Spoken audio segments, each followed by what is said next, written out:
Very intelligent politician, but high handed. அவர் இந்த சமுதாயத்துக்குலாம் எதுவும் செஞ்சதா எனக்கு தெரியல. இந்த மாதிரி உருப்படாத காரியத்தை செய்வார். உங்களுக்கு கொஞ்ச நாளைக்கு முன்னாடி ஞாபகம் இருக்கும், ஒரு 2-3 இயர்ஸ் இருக்கும்னு நினைக்கிறேன். இங்கே ஒரு பிரிட்டிஷ் கான்சுலேட் இருக்குல்ல, இந்த பிரிட்டிஷ் லைப்ரரிலாம் இருக்கும்ல, மவுண்ட் ரோட்ல வேடன் ஆஃபீஸ் பக்கத்தில் ஒரு எல்எல்ஏ பில்டிங் பக்கத்தில் ஒரு வந்து அங்கே போய் மனு கொடுக்குறாரு. எங்களை நீங்கள் பிரிட்டிஷார் தாழ்த்தப்பட்டவர்களாக நீங்கள் சேர்த்து விட்டீர்கள், மன்னிப்பு கேளுங்கன்னு மனு கொடுத்தா தெரியுமா? கிருஷ்ணசாமி மனுவில் சொல்றாங்க, மீண்டும் கிளறி விடுறீங்கன்னு சொல்றாங்க. எங்களுக்கு அவர் கிளறும்போது மாணிக்கமா வந்துச்சு, நாங்க கிளறும்போது குப்பையா வருதா? முதல்ல அங்க கிளறுனது அவர் தான். இது எதுக்கு அவர் பேசுறாரு? எதுக்கு பேசுறாரு? விதி என மதிநொந்து போயிருந்த மக்களின் கண்ணீர் துடைக்கும் கையாக, விளிம்பு நிலை மக்களின் அரணாக நின்று தொடர்ந்து களமாடி இங்கே புறையோடி போயிருந்த சமூக சீர்கேடுகளை சரி செய்திடும் ஒப்பற்ற தலைவராக உருவெடுத்தார் டாக்டர் க. கிருஷ்ணசாமி. நம் கைகளில் கட்டப்பட்ட சங்கிலிகள் தாமாக அவிழாது, வேறு யாரும் அவிழ்த்திட வரவும் மாட்டார்கள். இந்த உலகத்தில் நமக்கு ஏற்படும் பாதிப்புகளுக்கு எதிராக நாம் தான் போராட வேண்டும். புலம்பாதீர்கள், என்னோடு வாருங்கள், போராடுவோம் என்ற இவரின் தன்னம்பிக்கை அளிக்கும் வார்த்தைகள் விதியென இருந்த மக்களை அநீதிகளுக்கு எதிராக வீதியில் இறங்கி குரல் எழுப்பச் செய்தது. இவர் கொடுத்த நம்பிக்கையின் விளைவாக அடங்கி கிடந்த எளிய மக்கள் மெல்ல மெல்ல ஆவேசம் கொள்ளத் தொடங்கினர். ஆனால் மறுபுறம் இவர்களின் எதிர்வினை ஆதிக்க எண்ணம் கொண்டோரின் கோபத்தை கிளறியது. 1995ஆம் ஆண்டு ஆகஸ்ட் 31ஆம் தேதி கொடியன்குளத்தில் தாக்குதல் நடந்தது.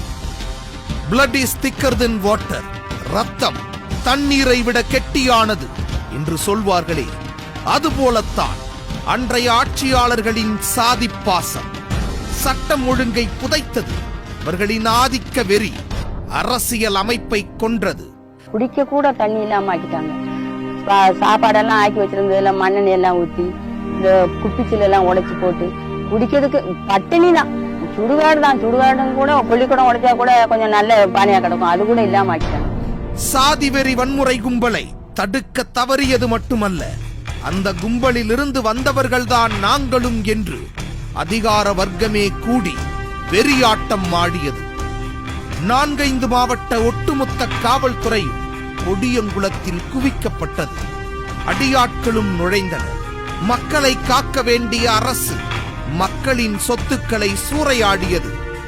சட்டப்படி நடக்க வேண்டிய உயர் அதிகாரிகளே சட்டத்தை காலில் போட்டு உதைத்தார்கள். தங்களுடைய நீண்ட நெடுநாளைய வன்மத்தை காவல்துறையின் மூலம் தீர்த்து கொண்டார்கள் சிலர். கொடியங்குளம் சம்பவம் நடந்த அடுத்த நாளே, அதாவது செப்டம்பர் 1ஆம் தேதியே கொடியன்குளம் வந்திருந்தார் டாக்டர் கிருஷ்ணசாமி.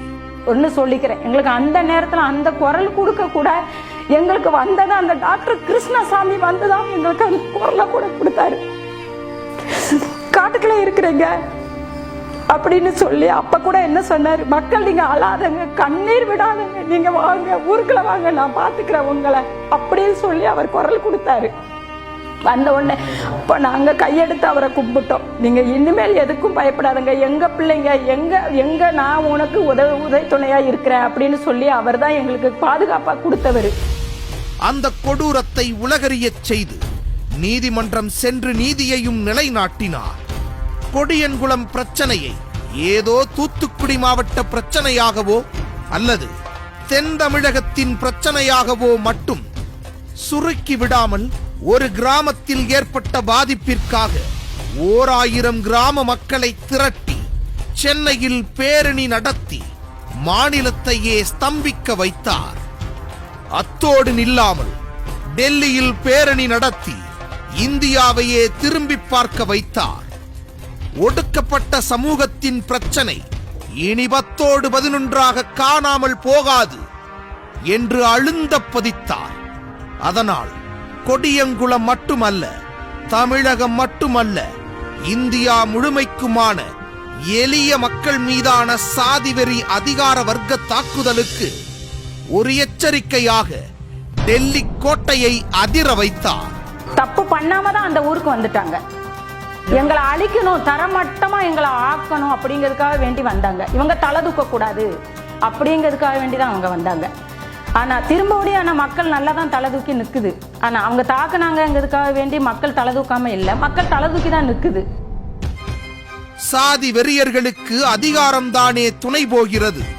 அந்த அதிகாரத்தையே கைப்பற்றி மக்கள் நலனுக்கு பயன்படுத்தினால் என்ன என்று ஒரு சமூக பின்புலனை மட்டும் வைத்து 1996 சட்டமன்ற தேர்தலில் போட்டியிட்டு வென்று அனைத்து கட்சியினருக்கும் அதிர்ச்சி வைத்தியம் அளித்தார்.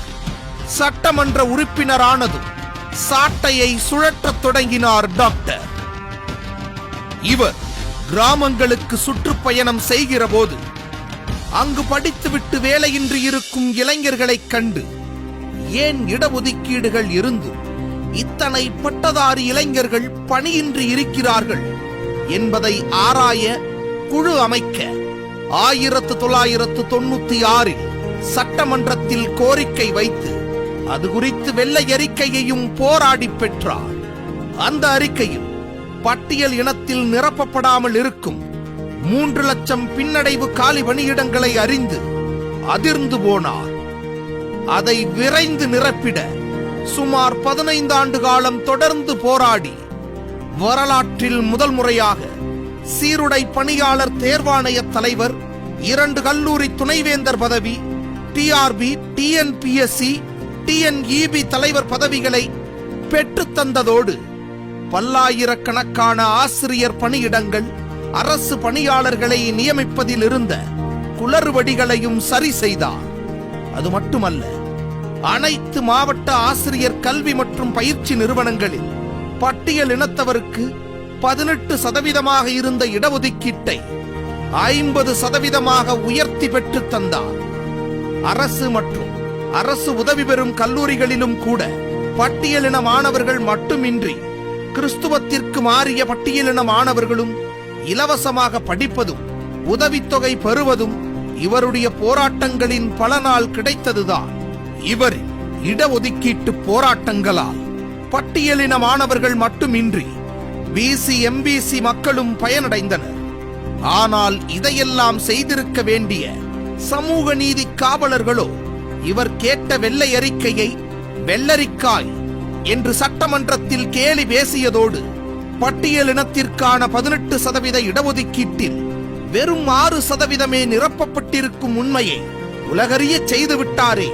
ஒட்டுமொத்த பட்டியலினமும் ஒருவர் பின்னால் அணிவகுத்து விடுவார்களே, நாம் சூடி வரும் பட்டியலின பாதுகாவலர்கள் என்ற பட்டம் பறிபோய் விடுமே என்ற பயத்திலும் பட்டியலினம் உரிமைகளுக்காக ஒற்றுமை அடைவதை சிதைப்பதற்காகவும் 3% உள் ஒதுக்கீட்டை சட்டத்திற்கு முரணாக கொண்டு வந்தனர். அதை எதிர்த்து சட்டமன்றத்தில் குரல் எழுப்பியதோடு தற்போது வரை அது குறித்த வழக்கில் உச்சநீதிமன்றத்தில் சட்ட போராட்டமும் நடத்தி வருகிறது புதிய தமிழகம் கட்சி. 1997 வரை போக்குவரத்து கழகங்கள் மாவட்டங்களுக்கு தலைவர்களின் பெயர்களை வைக்கும் வழக்கம் இருந்தது. ஆனால் அதிலும் ஒடுக்கப்பட்ட மக்களின் தலைவர்களின் பெயர் விடுபட்டு இருந்தது. இவரின் தொடர் போராட்டங்களால் அரசே வீரன் சுந்தரலிங்கம் போக்குவரத்து கழகம் என பெயர் வைத்தும் கூட அதை சகித்துக் கொள்ள முடியாத சாதி வெறியர்களின் எதிர்ப்பை காரணம் காட்டி அரசு பின்வாங்கியது. ஆனால் சமரசம் இல்லாமல் போராடிய இவரின் போர் குணத்தால் மொத்த தலைவர்களின் பெயரையும் எடுத்தே ஆக வேண்டிய நிலைக்கு அரசு சென்று விட்டது.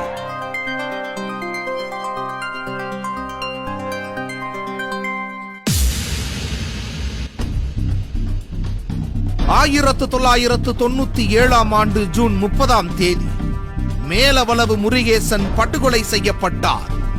அந்த படுகொலையை கண்டித்து இவர் நடத்திய ருத்ர தாண்டவத்தை தமிழ்நாடு ஒருபோதும் மறந்துவிட முடியாது.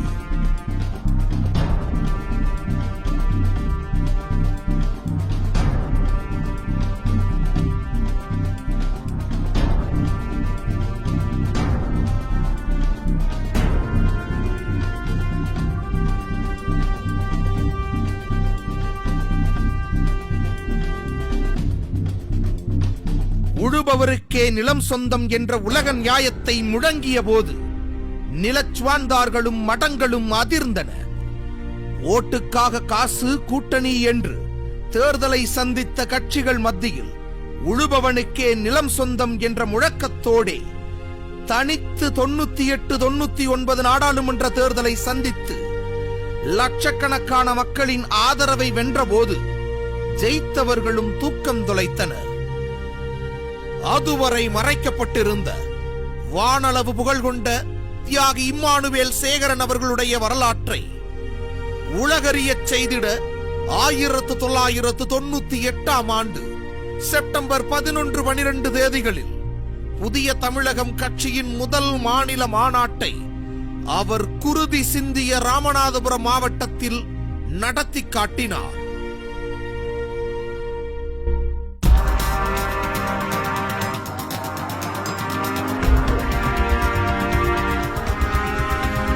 எத்தனை யுகங்கள் ஆனாலும் அன்று நடந்த கொடூரத்தை உழைக்கும் தோழர்கள் ஒருவர் மறந்து விட மாட்டார்கள்.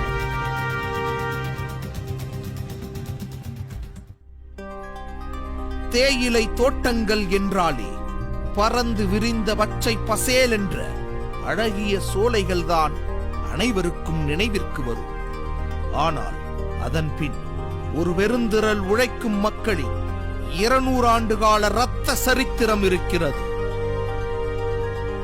10 தலைமுறைகளுக்கு முன்பு ஆங்கிலேயர்களால் வேலைக்கு அழைத்துச் செல்லப்பட்டவர்கள் கொடிய மிருகங்களின் தாக்குதல்களுக்கு இடையேயும் விஷப்பூச்சிகளுடைய கடிகளுக்கு மத்தியிலும் கடும் குளிருக்கு இடையிலும் தங்கள் வியர்வையோடு இரத்தத்தையும் பாய்ச்சி உடலை உரமாக்கி உருவாக்கிய தோட்டங்கள்தான் அவை. ஆனால் அட்டை பூச்சிகளை விட கொடூரமாக உறிஞ்சி கொளுத்த முதலாளிகள் தோட்ட தொழிலாளர்களுக்கு கிஞ்சித்தும் உரிமைகளை கொடுக்க முன்வராமல் முரண்டு பிடித்தனர். சட்டங்களை காலில் போட்டு மிதித்தனர். தேயிலை தோட்ட தொழிலாளர் சட்டத்தின்படி அவர்கள் 2 முறை அதுபோன்ற தாய்மார்கள் அவர் வாகனம் வச்சு குடியிருப்புகளுக்கு அவர்கள் இருக்கக்கூடிய குழந்தைகள் இருக்கக்கூடிய பகுதிக்கு கூட்டிட்டு போய் பால் கொடுத்து கூட்டிட்டு வரோம். இதுதான் சட்டம். பால் கொடுப்பதற்கு அந்த தாய்மார்களுக்கு அனுமதி அளிக்கல. சொல்லிலடங்காத மனித உரிமை மீறல்களை அவர்கள் மீது ஏவினர். பல தாய்மார்கள் பால் கொடுக்காமல் அந்த மார்பகங்கள் வீங்கி அவர்கள் சீழ் பிடிச்சு பல பேர் இறந்திருக்கிறாங்க. மாதவிடாய் இருந்து துணி மாத்திரக்கு அனுமதிக்க மாட்டாங்க இருக்கிற அந்த பெண்கள். வலுவற்ற அந்த மக்களுக்காக களம் இறங்கியது புதிய தமிழகம் கட்சி. ஒவ்வொரு எஸ்டேட்லயா காடு அவங்க குடியிருப்புக்கு போல அவங்க வேலை செய்யக்கூடிய இடங்கள் தேயிலை பறிக்கக்கூடிய அந்த காடுகளில் போய் கீழே இறங்கி நடந்து போய் உள்ள போய் 1 கிலோமீட்டர் 2 கிலோமீட்டர் போய் கேட்கிற போது அவங்க பல குறைகளை சொன்னார். மிக முக்கியமா சொன்ன குறைகள் என்ன அப்படின்னா அவர்கள் குறிப்பாக பெண்களுக்கான குறைகள். 25 ரூபாயிலிருந்து 35 ரூபாய் வரை மட்டுமே கொடுத்த கூலியை 150 கோரியது. அவர்கள் கொத்தடிமைத்தனத்திலிருந்து முற்றிலும் விடுதலை செய்யப்பட வேண்டும் என புதிய தமிழகம் கட்சி கோரிக்கை வைத்தது, போராடியது. சட்டமன்றத்திலும் மக்கள் மன்றத்திலும் முழங்கினார் டாக்டர் கிருஷ்ணசாமி.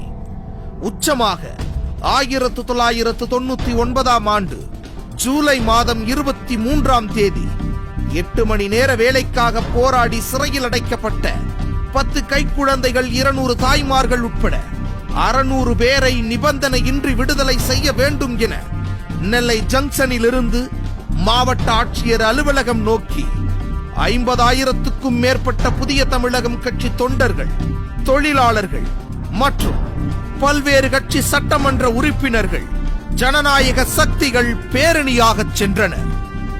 2 மணி நேரத்திற்கும் மேலாக அமைதியான முறையில் நடந்த அந்த பேரணியின் நிறைவாக மாவட்ட ஆட்சியரை சந்தித்து மனு கொடுக்க அனுமதி கேட்டனர். ஆனால் அதற்கு அனுமதி அளிக்காத மாவட்ட ஆட்சியர் தனவேல், அன்றைய டிஐஜி ராஜேந்திரன் உட்பட காவல்துறையும் மாவட்ட நிர்வாகமும் ஒன்றிணைந்து அன்றைய ஆளும் தரப்பின் ஆணைப்படி அப்பாவி தொழிலாளர்கள் மீது நடத்திய கொலைவெறி தாக்குதலில் தாமிரபரணி ஆற்றில் 1.5 வயது குழந்தை உட்பட 17 பேர் உயிரிழந்தனர்.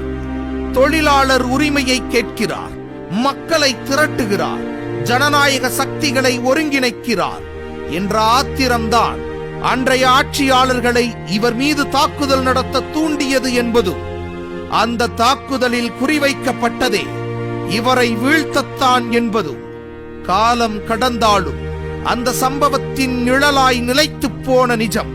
அவர் சொல்லுக்கு மீறி நாங்கள் போகல. சரி, அதுக்குள்ளே அவங்க அங்கேருந்த கல்லூரி வந்தோடனே தான் தலைவர் தான் ஃபர்ஸ்ட் இருக்காரு. தலைவர் சீப்புக்கு மேலே கல்லூரி பயங்கரமாக இருந்துச்சு.